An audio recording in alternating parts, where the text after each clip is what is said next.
नमस्कार दोस्तों, मैं के गुप्ता आप सभी व्यूअर्स का अपने YouTube चैनल पर बहुत स्वागत करता हूं। आज के इस वीडियो में हम अपने टेंस के मॉड्यूल जो बहुत लंबे समय से मैं आपको डिलीवर कर रहा हूं उसको कंक्लूड करने जा रहे हैं। इसमें आज हम फ्यूचर टेंस से जुड़ी हुई कुछ महत्वपूर्ण जानकारी आपको डिलीवर करेंगे जिससे कि हमारा ये मॉड्यूल कंप्लीट हो जाए। इस मॉड्यूल के अंतर्गत हमने शुरू से प्रेजेंट, पास्ट और कई अन्य चीज़ों का अध्ययन किया। यहाँ पे हम फ्यूचर के बारे में एक प्राइमरी नॉलेज आपको ये दे रहे हैं। देखिए, टेंस का जो मैक्सिमम पीक है वो आप पास्ट परफेक्ट तक ही मान लीजिए, क्योंकि पास्ट परफेक्ट कंटिन्यूस भी एक ऐसी चीज़ थी जो रिपीटेशन थी, जो आपने प्रेजेंट में पढ़ा था वही की वही रिपीट हुआ था। अब बात करें फ्यूचर की। अगर वर्तमान समय में अंग्रेजी के स्वरूप की बात करूँ तो बोलचाल की भाषा में फ्यूचर का मतलब सिर्फ एक शब्द से रह गया है, विल। सिर्फ एक शब्द, नथिंग एल्स। मतलब फ्यूचर का योगदान बिल्कुल अंग्रेजी में ना के बराबर हो चुका है। और कुछ ऐसे ऑप्शंस भी अवेलेबल हैं जहां हम बिना फ्यूचर के भी बहुत सारी चीज़ों को क्या कर सकते हैं, डिलीवर कर सकते हैं। तो फ्यूचर का योगदान आपके एग्ज़ाम में बहुत ना के बराबर है। और उसी दृष्टि को ध्यान में रखते हुए फ्यूचर में थोड़ा बहुत अगर कुछ भी जानकारी, कंटेंट मिलने की संभावना रहती है तो वो फ्यूचर इंडेफिनिट में। तो मैं कुछ एक एग्जाम्पल इसके आपके साथ डिस्कस करूंगा। बाकी बचे हुए 3 हिस्सों में मैं केवल आपको वर्ब के बारे में जानकारी दूंगा, क्योंकि उनका प्रैक्टिकली कोई बहुत बड़ा महत्व है नहीं अंग्रेजी के अंदर। अगर उनके वर्ब भी आपको आते हैं तो चलेगा। और मेन चीज़ ये है, थोड़ा सा आपको ध्यान रखना है कि फ्यूचर इंडेफिनिट में जो कंटेंट मैं डिलीवर करूँ वो आप ध्यान रखें, जिससे आगे चल के कुछ भी पढ़ें तो आपको दिक्कत ना आए। तो सबसे बड़ी चीज़ जो मैं आपको इस वीडियो के माध्यम से याद दिलाना चाहता हूँ कि फ्यूचर का कोई भी प्रेशर माइंड पे ना लें, क्योंकि ये प्रेशर लेने वाली चीज़ है ही नहीं। बस इसको एक बार दिमाग में सेट कर लें कि हाँ भाई हमें आता है। इससे ज़्यादा आपको दिमाग में कोई भी वजन रखने की आवश्यकता नहीं है। तो कुछ एसेंशियल चीज़ें फ्यूचर इंडेफिनिट की हम यहाँ पे डिस्कस कर लेते हैं आपके साथ। सबसे पहले तो हम बात करें कि फ्यूचर इंडेफिनिट का यूज़ हम कब करते हैं, कैसे करते हैं। तो यहाँ लिखा हुआ है, बिल्कुल सिंपल सी चीज़ है, to show any future plan. भविष्य की कोई भी योजना अगर हम वाक्य के रूप में लिखना चाहते हैं, एक सेंटेंस के रूप में, तो हमें किसकी ज़रूरत पड़ेगी, फ्यूचर प्लान। कोई व्यक्ति कहता है अगले साल मैं ये परीक्षा दूंगा, तो इसका मतलब ये है कि आने वाले समय में वो ये कार्य करेगा। और इसको अगर वो शब्दों के रूप में लिखना चाहता है तब उसे ज़रूरत पड़ेगी किसकी, फ्यूचर इंडेफिनिट। यानी आने वाले समय की किसी योजना को व्यक्त करने के लिए हम हमेशा किसका यूज़ करते हैं, फ्यूचर इंडेफिनिट। वैसे आजकल अंग्रेजी में इसके लिए बहुत सारी चीज़ें, प्रेजेंट इंडेफिनिट का यूज़ कर दिया जाता है, कंटिन्यूअस का भी कर दिया जाता है। तो ऐसे में अगर प्रॉपर बात करें तो जो सबसे उचित चीज़ है वो फ्यूचर इंडेफिनिट है। बाकी चीज़ें तो मैंने आपको बताया कि फ्यूचर का लगभग अंग्रेजी में बिल्कुल समापन कर दिया गया है। बोलचाल की भाषा में तो मैंने आपसे कहा कि फ्यूचर सिर्फ एक शब्द है। अगर फ्यूचर को अगर पूरी अंग्रेजी में बोलचाल की में हम व्यक्त करना चाहें तो सिर्फ एक शब्द से कर सकते हैं। अब आगे आते हैं हम इसकी वर्ब्स। वर्ब्स मतलब जो राइटिंग में है, चूँकि हम ग्रामर के एग्ज़ाम में बैठते हैं तो एग्ज़ाम में और बोलने की भाषा में, देखिए बोलने में और लिखने में ज़मीन आसमान का अंतर है। क्योंकि जब आप बोलते हैं तो अगर आप छोटी मोटी कोई गलती भी कर देते हैं तो वो कोई माइंड नहीं करता है और ना उस पर कोई ध्यान देता है। पर जब आप राइटिंग किसी कम्पिटिटिव एग्ज़ाम में बैठे हैं तो वहाँ पर एक अक्षर की गलती भी गलती है और उसके लिए आपको माफ़ी नहीं मिलेगी। तो यहाँ पर ध्यान रखें कि हम 2 क्रियाओं का उपयोग करते हैं, शैल और विल, इसके साथ मेन वर्ब की फर्स्ट फॉर्म। अब एक चीज़ मैं आपको खास बताना चाहता हूँ, यहाँ पे आपने इससे पहले 8 हिस्सों का अध्ययन किया है, 4 प्रेजेंट में, 4 पास्ट के अंदर। हर जगह हमने देखा कि अगर कहीं 2 वर्ब थी, जैसे डू और डस थे हमारे पास, तो हमने डू को प्लूरल के लिए चुना और डच को सिंगुलर के लिए।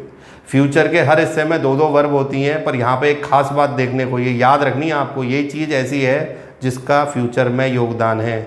आगे चल के आप ग्रामर के बड़े चैप्टर पढ़ते हो, वहाँ पर ये चीज़ काम आएगी। फ्यूचर में कोई भी क्रिया सिंगुलर प्लूरल के हिसाब से अप्लाई नहीं होती। इनफैक्ट कई बार सिंगुलर प्लूरल की क्रिया बिल्कुल इक्वल होती है। तो यहाँ पे क्रिया कैसे अप्लाई करेंगे वो समझ लें आप, ये पॉइंट बहुत ज़रूरी है। बाकी चीज़ आप कुछ भी भूलें, याद रखें ना रखें, पर ये चीज़ ज़रूर याद रखें। अगर हम आई और वी को सब्जेक्ट बनाते हैं फ्यूचर के किसी भी हिस्से में, तो आपको ये ध्यान रखना है कि शैल से जुड़ी हुई कोई वर्ब आपको काम में लेनी है। अब जैसे यहाँ इंडेफिनिट में शैल है, कंटिन्यूअस में शैल भी हो जाएगा, परफेक्ट में जाएंगे शैल है, परफेक्ट कंटिन्यूअस में जाएंगे तो शैल हैव बीन। तो आपको ये याद रखना है कि शैल से जुड़ा हुआ कोई भी वर्ब फ्यूचर में केवल किससे काम करेगा, आई और वी के साथ। बाकी दुनिया भर के जितने भी सब्जेक्ट हैं इन 2 के अलावा, चाहे वो नाउन हो, चाहे प्रोनाउन हो, चाहे सिंगुलर हो या प्लूरल हो, वो सब किसके साथ जुड़ेंगे, विल के साथ। चाहे वो फ्यूचर इंडेफिनिट की बात करो, चाहे कंटिन्यूअस की, जैसे कंटिन्यूअस में जाएंगे तो विल भी हो जाएगा, परफेक्ट में जाएंगे तो विल हैव, परफेक्ट कंटिन्यूस में जाएंगे तो विल हैव बीन। तो आपको ये पॉइंट विशेष से ध्यान रखना है, क्योंकि जब आगे बड़े चैप्टर पढ़ते हैं हम तो वर्ब्स के ट्रांसफॉर्मेशन होते हैं, और उस ट्रांसफॉर्मेशन में हम ये मिस्टेक अगर कर गए तो हमारा आंसर क्या हो सकता है, गलत। अब एग्जाम्पल पढ़ने के लिए कुछ हिंट वर्ड्स देख लेते हैं, उसके बाद हम एग्जाम्पल का अध्ययन करेंगे। तो दोस्तों पहले कुछ हम इसके हिंट वर्ड देख लेते हैं, क्योंकि फ्यूचर में फ्यूचर इंडेफिनिट एक ऐसा पार्ट है जहाँ पे कुछ ऐसे शब्द होते हैं जिसका संकेत वाक्य बनाने के लिए काम में लिया जा सकता है। हमारा सबसे पहला हिंट वर्ड होगा इसका टुमारो। तो इसको अगर हम वाक्य में देखते हैं तो हम फ्यूचर इंडेफिनिट का वाक्य बना सकते हैं। नेक्स्ट, अगला जो हिंट वर्ड है वो नेक्स्ट से ही जुड़ा हुआ है। नेक्स्ट के साथ कोई भी टाइम इंडिकेटिंग वर्ड जोड़ दें, समय को व्यक्त करने वाला शब्द, जैसे next month, next year, next week, तो उस स्थिति में हम फ्यूचर इंडेफिनिट का वाक्य बना सकते हैं। तीसरा हिंट वर्ड जो है वो अनलिमिटेड है। इसमें फ्यूचर को इंडिकेट करने वाला कोई भी शब्द, जैसे कोई व्यक्ति कहे 2021 में मुझे पेपर देना है, परीक्षा देनी है, तो उस स्थिति को हम फ्यूचर से व्यक्त कर सकते हैं। फ्यूचर इंडिकेटिंग वर्ड हो सकता है, तो वो किससे बन जाएगा, फ्यूचर से, और फ्यूचर का इंडेफिनिट का वाक्य बनाना होगा। अब वाक्य बनाने से पहले, एग्जाम्पल देखने से पहले कुछ फॉर्मूले मैं आपको एक्सप्लेन कर देता हूँ। सिंपल फॉर्म बनाएंगे तो ध्यान रखना आई और वी के साथ शैल, आर एस का मतलब मैंने अभी बताया था आपको, रेस्ट सब्जेक्ट, इनके साथ विल लगेगा और मेन वर्ब की फर्स्ट फॉर्म आएगी। इसकी दो फॉर्म और हैं, वो देख लेते हैं। तो दोस्तों यहाँ पे इसका नेगेटिव और इंटरोगेटिव फॉर्म भी देख लीजिए आप एक बार, जिससे आप उत्तर देते समय, आंसर करते समय दिक्कत महसूस ना करें। इसका नेगेटिव फॉर्म बनाएंगे तो वही चीज़ है, सब्जेक्ट आई और वी के साथ शैल लगेगा, बाकी सब्जेक्ट के साथ विल, नॉट आएगा, और मेन वर्ब की कौन सी फॉर्म आएगी, फर्स्ट फॉर्म। इंटरोगेटिव फॉर्म बनाएंगे तो अकॉर्डिंग टू द सब्जेक्ट, अगर आई और वी आगे वाले सब्जेक्ट है तो पहले शैल से शुरू कर देंगे, अगर रेस्ट सब्जेक्ट हैं आपके इनके अलावा हैं तो किससे शुरू कर देंगे, विल, इसके बाद सब्जेक्ट आएगा और मेन वर्ब की कौन सी फॉर्म आएगी, फर्स्ट फॉर्म। तो ये चीज़ दिमाग में रखते हुए हम कुछ एग्जाम्पल आपको एक्सप्लेन करना चाह रहे हैं, ज़्यादा कुछ है नहीं, बाकी कुछ एग्जाम्पल हम लेते हैं। तो दोस्तों कुछ एग्जाम्पल के साथ हम फ्यूचर इंडेफिनिट की शुरुआत करते हैं। पहला एग्जाम्पल मेरा फिल इन द ब्लैंक्स का है, जहाँ पे मैंने लिखा है company fill in the blanks some new plant in India soon. तो यहाँ पे ये शब्द है जिससे हमें आने वाले समय की सूचना मिल रही है, जिससे हमें पता लग रहा है कि आने वाले समय में कोई काम होने वाला है, मतलब फ्यूचर प्लान है कंपनी का।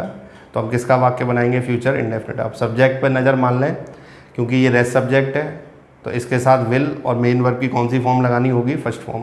ऑप्शन देख लीजिए, ऑप्शन के हिसाब से चलेंगे, हमारा राइट आंसर क्या आ जाएगा यहाँ पे, सी, यानी विल स्टार्ट।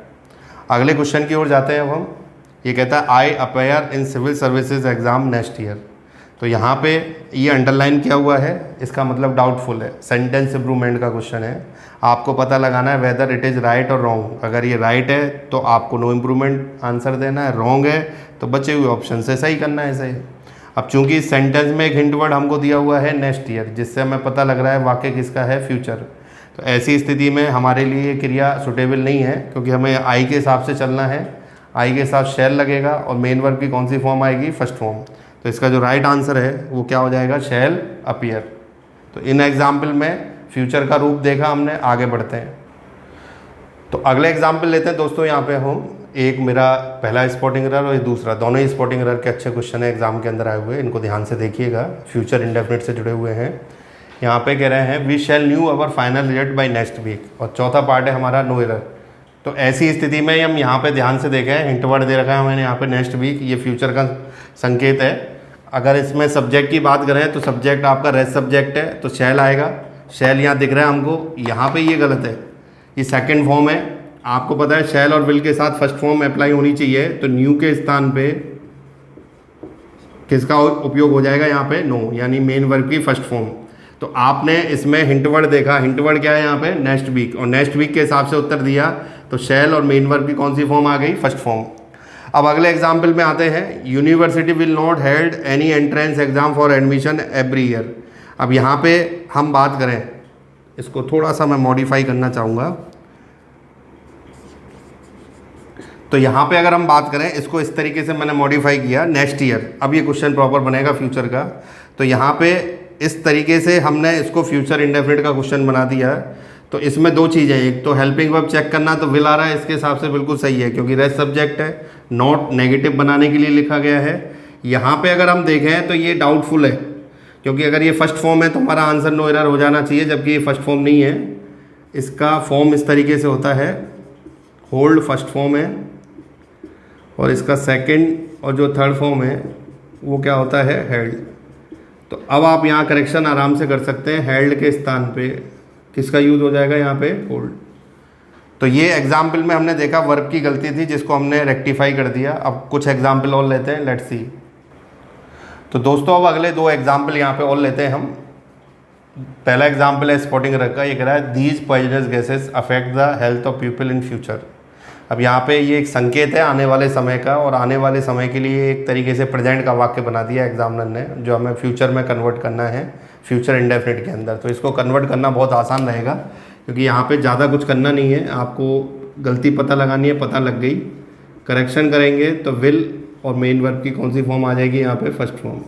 अफेक्ट के स्थान पे क्या आ जाएगा, विल अफेक्ट। तो ये क्वेश्चन बड़े इजीली हमने सॉल्व कर लिया। इस संकेत को देखते हुए क्रिया हमने बदल दी हेल्पिंग वर्ब के साथ। अगला एग्जाम्पल लेते हैं, institute introduces some new courses in the next session. अब ये हमारे लिए हिंट वर्ड हो गया फ्यूचर इंडेफिनिट का। यहाँ पे ये हिस्सा जो देख रहे हैं वो गलत है, क्योंकि यहाँ फ्यूचर इंडेफिनिट की क्रिया आनी चाहिए, और ये क्रिया तब बनेगी जब हम रेस्ट सब्जेक्ट मान के इसके साथ विल और मेन वर्ब की कौन सी फॉर्म लगाएं, फर्स्ट फॉर्म। तो यहाँ बड़े आसानी से उत्तर दे सकते हैं। राइट आंसर क्या आ जाएगा हमारा, बी। तो दोस्तों हमने कुछ एग्जाम्पल यहाँ देखे फ्यूचर इंडेफिनिट के। जैसा मैंने कहा ज़्यादा बहुत कोई स्कोप है नहीं यहाँ पे। बचे हुए हिस्सों की वर्ब्स के बारे में मैं अब आपको और जानकारी दे देता हूँ जिससे हमारा फ्यूचर समाप्त हो जाए। Let's see. तो दोस्तों अब बचे हुए हिस्सों के बारे में मैं जानकारी दे देता हूँ, क्योंकि इनका मैंने कहा सिग्निफिकेंस कोई भी नहीं है अंग्रेजी में। इनकी वर्ब भी अगर आपको याद नहीं रहती है तो कोई भी इशू नहीं है। जानकारी मैं इसलिए दे रहा हूँ कि कम से कम इतना तो पता रहे कि हमें इन वर्ब की आवश्यकता पड़े कभी भी तो हम इन्हें जानते हो कि हाँ भाई ऐसी कोई वर्ब है जो फ्यूचर कंटिन्यूअस या परफेक्ट कंटिन्यूअस से जुड़ी हुई है। एग्जामिनर इनके ऊपर कोई क्वेश्चन पुटअप नहीं करेगा आपसे। ये एप्लीकेशन के लिए कभी कभार काम आ सकती हैं। यहाँ पे हम बात करें सबसे पहले फ्यूचर कंटिन्यूअस। ये इमेजिनेटिव सेंटेंस है, इसलिए अंग्रेजी में इनका बहुत बड़ा रोल नहीं है। ये ऐसी स्थिति हैं जिनको हम प्रैक्टिकली देखें तो ना के बराबर इनका स्कोप है। फ्यूचर कंटिन्यूअस एक ऐसी अवस्था होती है जब हम आने वाले समय में किसी कार्य के चलने के बारे में सोच रहे होते हैं कि भाई ये कार्य चल रहा होगा, उसे हम फ्यूचर कंटिन्यूअस। जैसे आप सोचें कि इस समय कल मैं परीक्षा दे रहा हूँ, तो इस स्थिति को हम फ्यूचर कंटिन्यूअस से रिप्रेजेंट कर सकते हैं। यहाँ वर्ब रहेंगी विल बी, शैल बी, और फर्स्ट फॉर्म में क्या लगेगा, आईएनजी। नेगेटिव या इंटरोगेटिव बनाना है तो 2 हिस्सों में बांट दीजिए क्रिया, जैसा मैं शुरू से आपको बताता हुआ आया हूँ।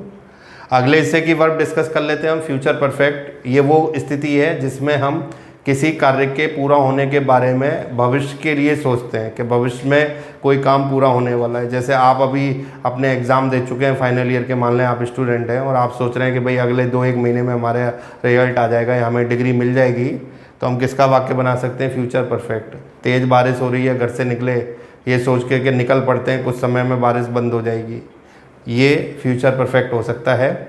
इसमें आपकी वर्ब रहेंगी विल हैव और शैल हैव, और मेन वर्ब की थर्ड फॉर्म। परफेक्ट की पहचान, जैसे कंटिन्यूअस की पहचान आईएनजी से होती है, वैसी परफेक्ट की पहचान मेन वर्ब की कौन से फॉर्म से होती है, थर्ड फॉर्म। आप ये अप्लाई करके वाक्य बना सकते हैं। नेगेटिव या इंटरोगेटिव बनाना होगा तो नॉट बीच में लगाइए, इंटरोगेटिव बनाना है तो सब्जेक्ट बीच में, इन दोनों के अप्लाई कर सकते हैं। अगला और फाइनल जो पार्ट है आपका फ्यूचर परफेक्ट कंटिन्यूअस, इसका बहुत ही ना के बराबर यूज हमने सामान्यतः एग्जाम में एग्जामिनर कभी कोई परफेक्ट कंटिन्यूअस का वाक्य फ्यूचर में बनाते हुए नहीं देखा। जनरली प्रेजेंट और पास्ट से बनता है। परफेक्ट कंटिन्यूअस इन्हीं 2 में ज़्यादा आपके लिए काम करता है। ये तो सिर्फ एक ऐसी सिचुएशन है जिसे हम अपनी औपचारिकता के लिए पढ़ रहे हैं कि हमें आता है। यहाँ पे पहचान की बात करें कि आने वाले समय में कोई कार्य चलता रहेगा और उसका समय क्या होगा, इसका आप अगर अनुमान लगा रहे हैं तो फ्यूचर परफेक्ट कंटिन्यूअस का वाक्य बना सकते हैं। यहाँ पे 3 शब्दों का वर्ब होगा, विल हैव बीन और शैल हैव बीन। यहाँ पे समय के लिए जो क्वेश्चन बनता है या वर्ब के लिए सेम एज इट इज़ रहेगा जैसा आप प्रेजेंट और पास्ट में पढ़ चुके हैं, इसलिए मुझे ज़्यादा आपको बताने की आवश्यकता नहीं है। मेन वर्ब की फर्स्ट फॉर्म में आईएनजी आएगा। एक चीज़ ज़रूर ध्यान रखें कि यहाँ पे नेगेटिव या इंटरोगेटिव बनाएंगे तो 3 शब्दों वाली क्रिया है, तो इसको तोड़ने का तरीका आपको आना चाहिए। विल हैव बीन आएगा, नेगेटिव बनाना है तो विल एक तरफ और हैव बीन दूसरी तरफ, सेम वहाँ पे करना है हमको। इंटरोगेटिव बनाना है तो भी विल और हैव बीन के 2 हिस्से होंगे, सब्जेक्ट बीच में आएगा, हेल्पिंग वर्ब का आधा हिस्सा यहाँ पे और आधा हिस्सा बाद में, यानी विल और शैल सब्जेक्ट से पहले और हैव बीन आएंगे सब्जेक्ट के बाद।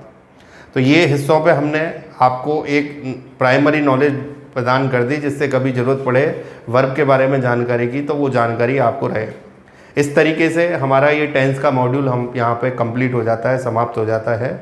अगले एक और वीडियो में हम कुछ क्वेश्चंस डिस्कस करेंगे आप लोगों के साथ, पास्ट और फ्यूचर से जुड़े हुए। लगभग ये मॉड्यूल आपका कंप्लीट है। इसके बाद हम ग्रामर के एक और नए चैप्टर के साथ आपके अगले मॉड्यूल की शुरुआत करने जाएंगे।